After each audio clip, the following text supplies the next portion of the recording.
Good morning, dear students. Today we can study on bacterial structure. Here we are mainly focusing on plasma membrane and cytoplasmic inclusions. Plasma membrane of bacteria. Bacterial plasma membrane or cell membrane, it is a living membrane which is very similar to that of eukaryotic membrane, and it follows the fluid mosaic model. The cytoplasmic membrane, it is having a thickness of about 7.5 nanometer, and it is composed of phospholipids and proteins. Phospholipids accounts for 40% and proteins, it form the major component of the membrane and it accounts for 60%. The phospholipids, it form the bilayer in which these proteins are seen either as integral protein or as peripheral proteins. Integral proteins are seen within this lipid bilayer, whereas peripheral proteins, they are loosely attached to the membrane.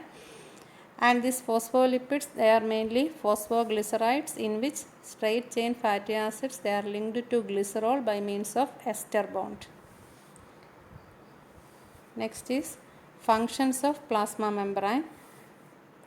Plasma membrane, it acts as a selectively permeable barrier. It regulates the passage of substance in and out of the cell.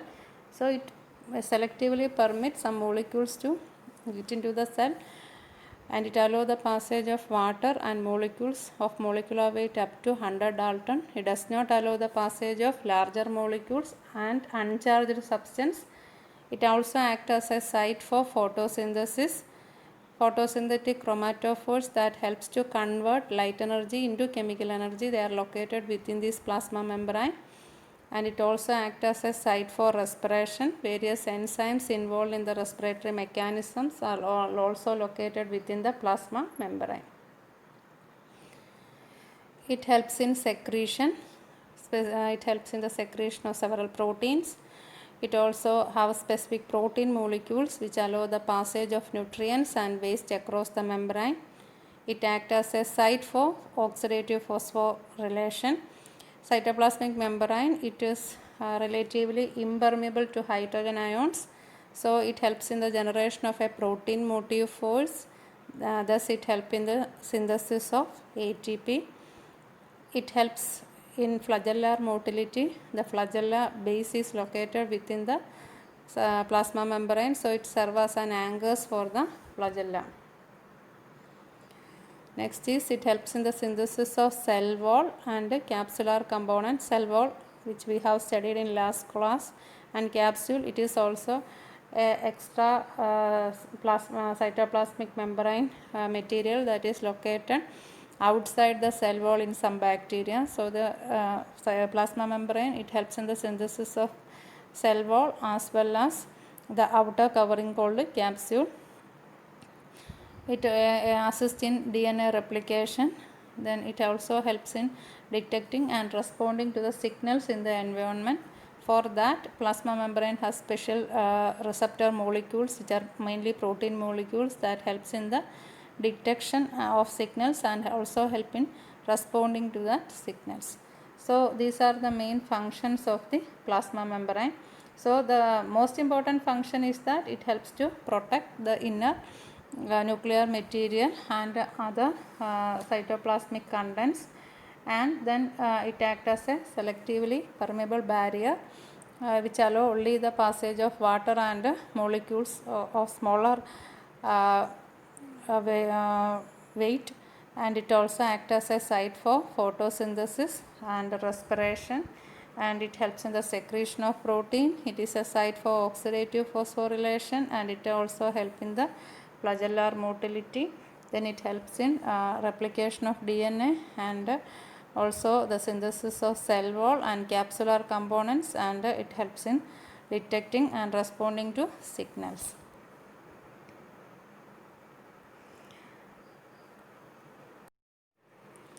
Internal membrane system, mesosomes.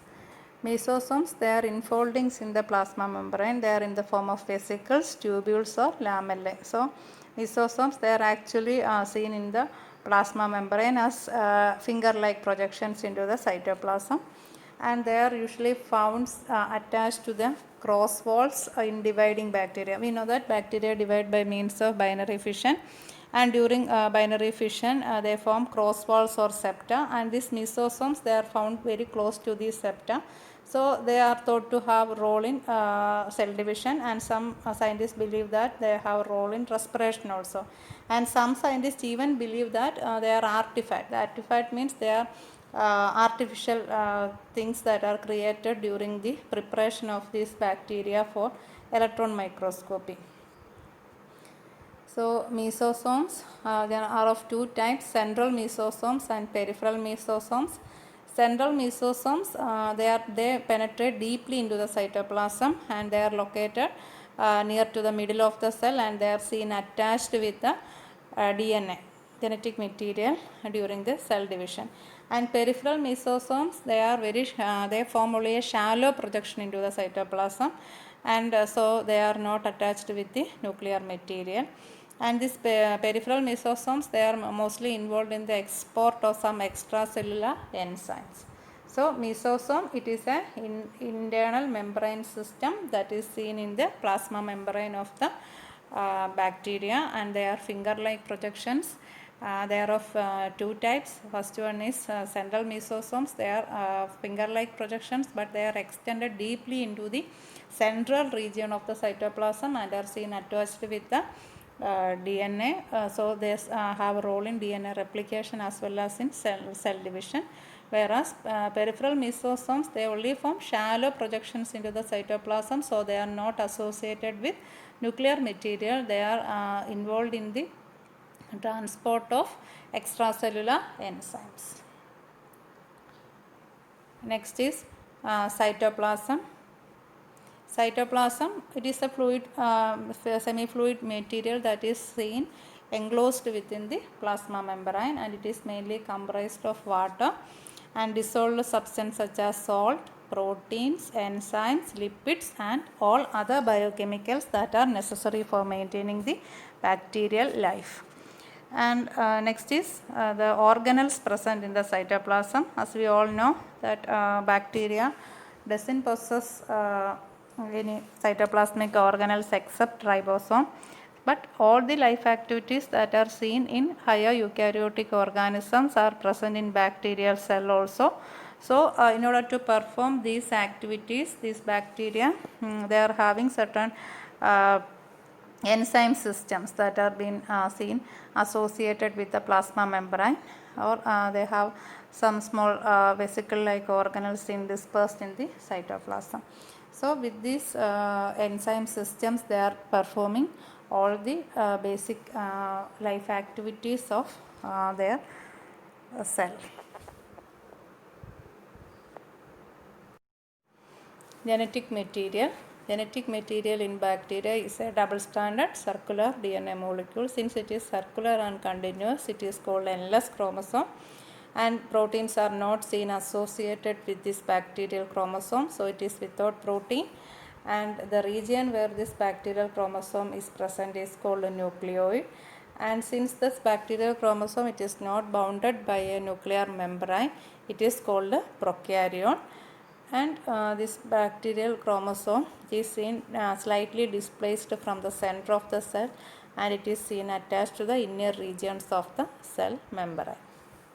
So that is all about the genetic material. So genetic material in bacteria, it is a circular double-stranded DNA molecule which is called endless chromosome, and it is without protein, and it is not bounded by a nuclear membrane, so it is called a prokaryon. And the region where the bacterial chromosome present is called a nucleoid, and it is displaced slightly from the center, seen attached to the cell membrane.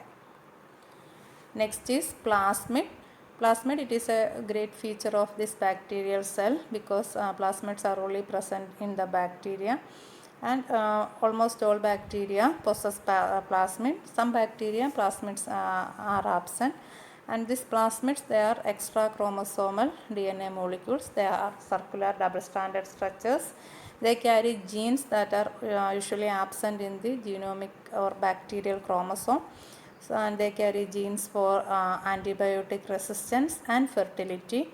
And the number of plasmid, it may vary from bacteria. It may be either 1 to several hundred with an average of around 20.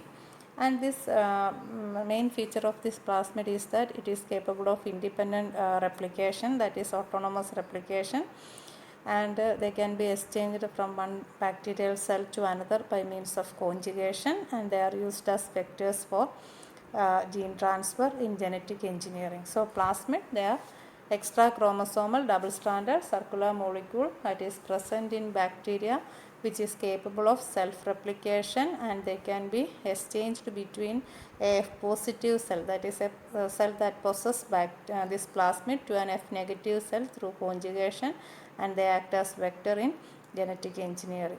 And they carry genes that are not present in the bacterial main chromosome, and mostly genes for antibiotic resistance and fertility.